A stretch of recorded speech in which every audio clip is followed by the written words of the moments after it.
السلام عليكم ورحمة الله وبركاته. كسو دوادا كبعية software آلابات كبرتين كورسوين كلا دوان كورس كيني كويك بيوك 2016 ee ku saabsanaa qaybtii saddexaad ee manufacture-ka intaasuu nagaga soo gabagaboobay.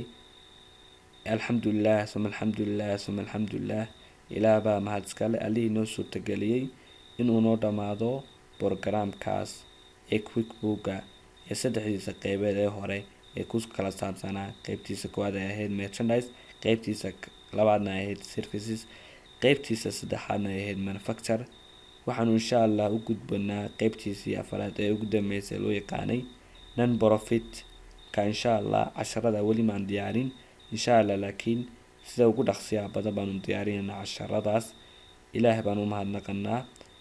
kadib mahadnaqaas waxaan u mahadnaqanaa ardayda sida fiican ee uga daawada youtube channelkeena Kobciya Software casharada kala duwan ee ka kala baxa software channelkeena.